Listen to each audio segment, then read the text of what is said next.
Bismillahirrahmanirrahim.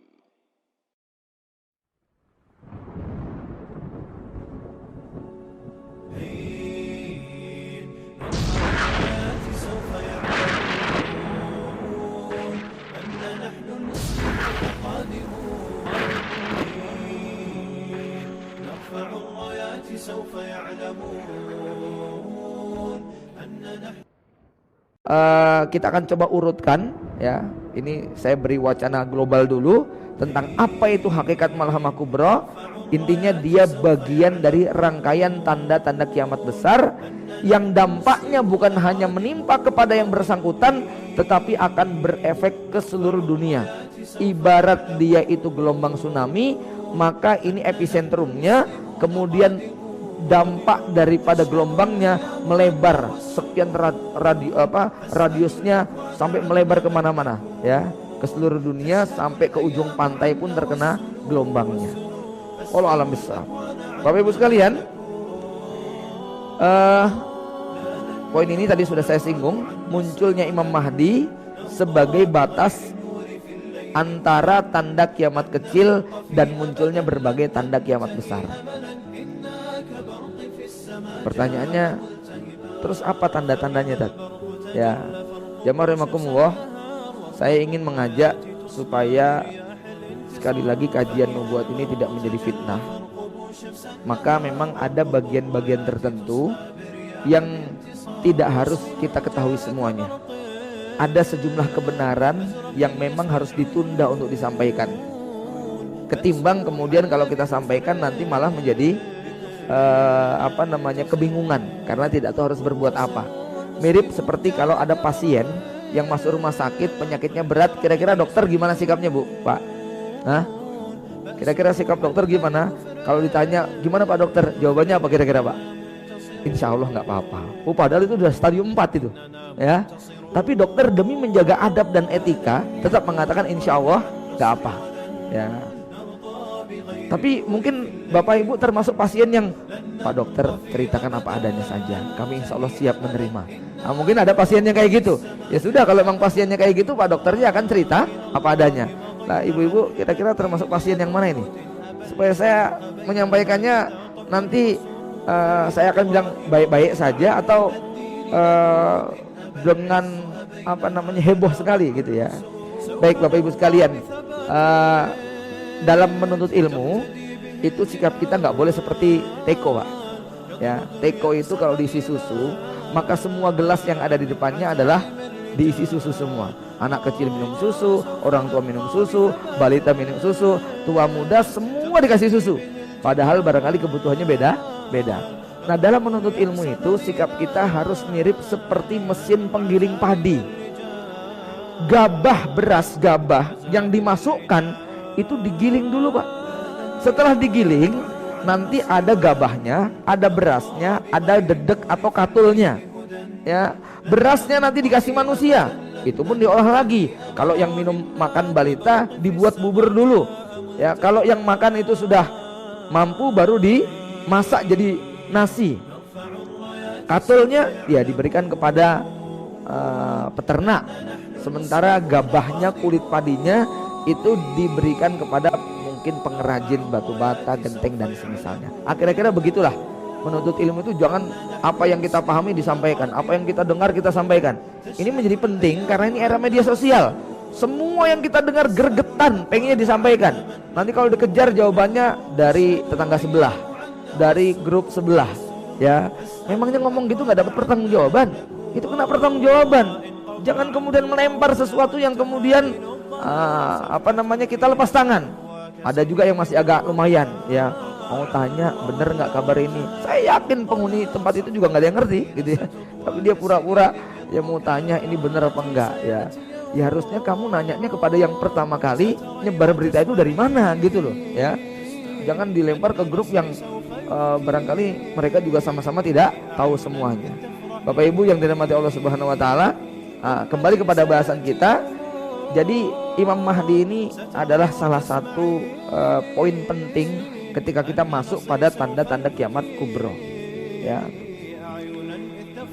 Tanda tentang kemunculannya banyak. ada yang bersifat fisik, ada yang bersifat sosial politik, ada yang bersifat gejala alam semesta. Ya, yang bersifat fisik, maka Rasul menyebutkan ciri dan tandanya. Tubuhnya begini, hidungnya begini, dahinya begini, posturnya begini, dan seterusnya. Di antara tanda-tanda itu ada yang doif, tapi juga ada yang sahih. Ya, maka kalau kita berpatokan kepada tanda-tanda fisik, nampaknya akan berpotensi untuk menyimpang atau ngawur. Misalnya tandanya hidungnya mancung, dahinya lebar, janggutnya lebat. Lah orang Arab semuanya kayak begitu. Ya, namanya Muhammad. Kira-kira di Arab nama Muhammad ada nggak, Pak? Jangankan di Arab, ya. Di tempat kita nama Muhammad itu ribuan, bisa ratusan ribu kan gitu. Ya.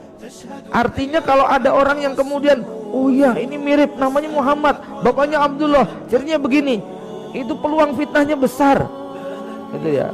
Makanya dari zaman awal sampai sekarang yang ngaku jadi Muhammad Imam Mahdi itu sudah lebih dari 25. Semuanya ngaku sebagai Imam Mahdi. Ya, makanya untuk tanda fisik ini untuk level kita nampaknya bukan makomnya. Kita nggak berhak untuk kemudian mengidentifikasi ini kayaknya calon Imam Mahdi nih. Sudahlah, kita nggak levelnya kayak begitu. Ya, bukan makom kita untuk bicara yang semacam itu. Yang kedua, itu tanda gejolak sosial politik. Ditandai dengan wafatnya seorang raja Arab, kemudian perebutan kekuasaan antara 3 putra mahkotanya.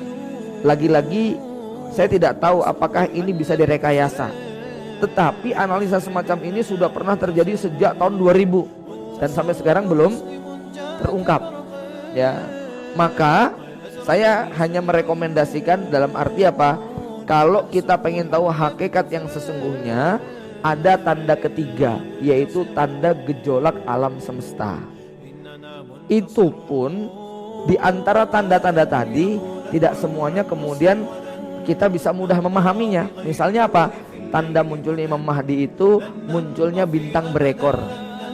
Ya, kemarin ramai loh Pak, tanggal 15 Februari semua media, bukan semua, banyak media itu mengangkat 15 Februari akan ada galaksi, bukan galaksi, batu langit yang diameternya 1 kilometer melintas melewati bumi, di mana kecepatannya 53.000 km per jam.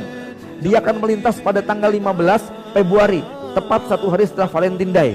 Itu beritanya begitu Pak. Ya, saya kemudian saya postingnya normatif ya. Saya bilang media-media banyak berbicara begini. Di antara FIFA 6 bilang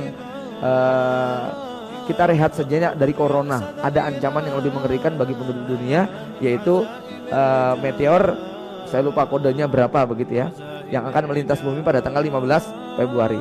Tapi kemudian tanggal 17 atau 18 Lembaga Penelitian Antariksa 8 ya Pak Thomas Jamaluddin kemudian mengklarifikasi ya cuma lewat, tetapi untuk terjadinya itu apa? Kecil gitu loh ya. Dan yang jelas sekarang sudah tanggal 20 berapa? 23, kita masih aman-aman saja ya.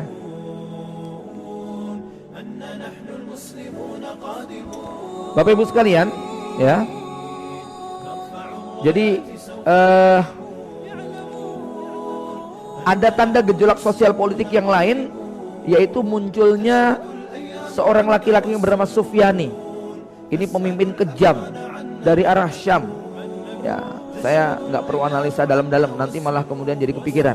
Terus pokoknya kita terima saja dalilnya, ya, bahwa sebagian menyebutkan hadis-hadis Sufyan itu mayoritas doif, tapi ada satu riwayat Ummu Salamah yang saya anggap di antara para ulama memilih inilah hadis yang paling hasan tentang perkara Sufyani. Ya, seandainya ini didoifkan juga, maka ada hadis yang sahih, munculnya laki-laki dari negeri Syam yang akan memburu Imam Mahdi, entah apa namanya. Ya, Bapak Ibu sekalian, ya, ini tanda sosial politik. Nah, gejolak alam semestanya tadi hujan meteor. Kemudian apa lagi? Nah, tanda yang paling valid, yang sulit direkayasa, ya, yang setiap orang nanti bakal mengerti, itu adalah gempa bumi di Arab Saudi. Jadi ini tanda yang paling valid, yaitu gempa bumi di Arab Saudi. Gempa yang bukan sembarang gempa. Ya, tepatnya bukan gempa, Pak, bukan zalzalah, tapi Nabi menyebut dengan kalimat khosaf.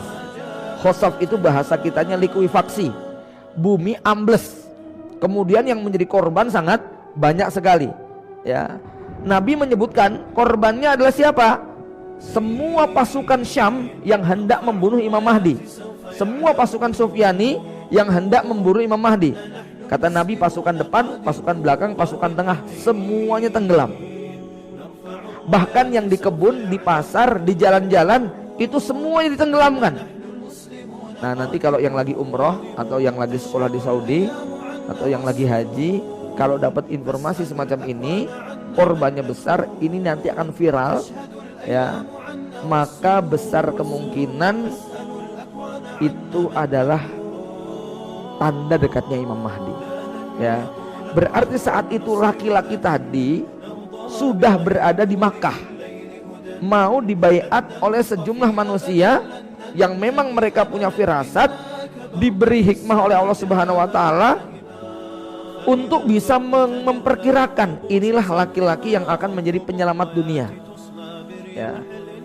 Nah, kalau kemudian kemarin viral sosok ini katanya sudah seliwar-seliwar di Mekah Madinah, sudah lahir pada tahun sekian. Saya nggak mau komentar yang bab satu ini. Ya, kenapa nanti nampaknya kita khawatir spekulasinya makin liar gitu ya Pak ya. Nah, kita cukup masukkan ini dalam ranah keimanan. Bapak Ibu yang dirahmati Allah, yang ingin saya ingatkan begini, hati-hati mencampur adukkan antara berita-berita kekinian yang berhubungan dengan nubuat akhir zaman, lalu itu kita masukkan dalam ranah keimanan. Ini harus waspada ya. Kita cukup mengimani perkara-perkara global, sedangkan data-data, fakta-fakta yang dianggap mendukung perkara tadi itu adalah khobar. Yang namanya khobar bisa benar bisa salah. Ya, misalnya kita percaya Dajjal itu nanti bermata satu, padahal hadisnya bukan berarti matanya satu. Lalu kita mendengar ada bayi di Israel yang lahir matanya satu, lalu kita kait-kaitkan. Nah, ini fatal ini, apalagi dimasukkan dalam ranah keimanan. Ini lebih ngeri lagi. Atau misalnya di Palestina sudah ada bayi yang bisa bicara, yang mengatakan besok saya adalah yang akan dibunuh oleh Dajjal. Lalu itu kita masukkan di dalam apa? Bagian mengimani hari kiamat.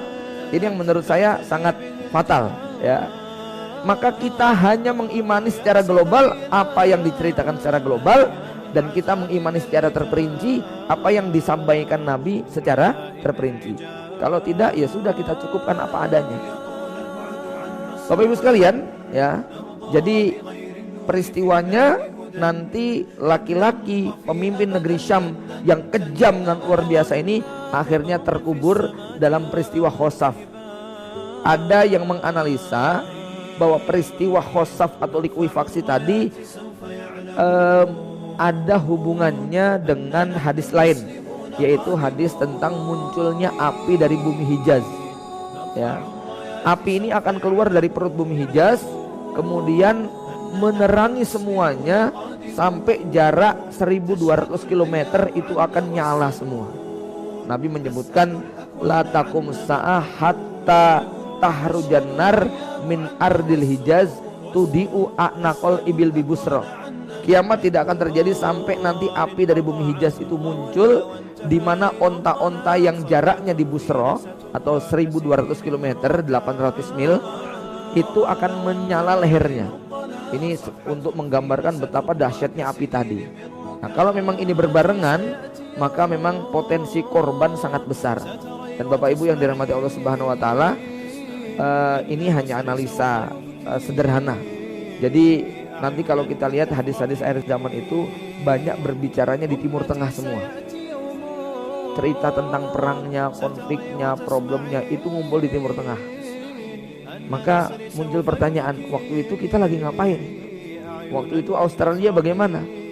Negeri Cina seperti apa? Amerika bagaimana, dan seterusnya.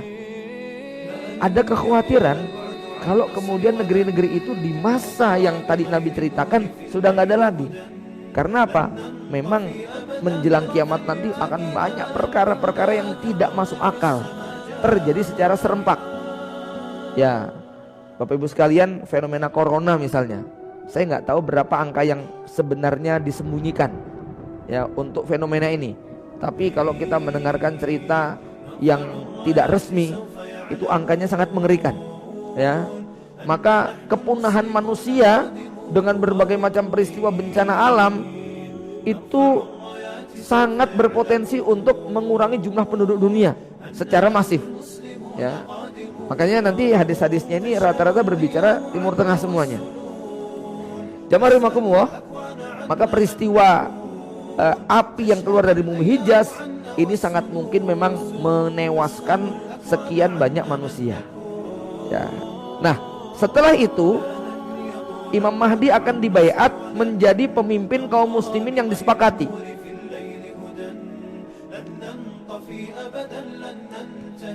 Kemudian kaum muslimin dari berbagai belahan dunia berbondong-bondong masuk ke Hijaz untuk memberikan ketaatan kepada Imam Mahdi.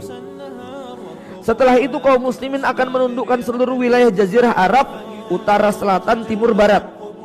Sebagaimana dulu Rasulullah SAW masuk ke Madinah, lalu menaklukkan semua suku-suku dan kabilah yang ada di sana.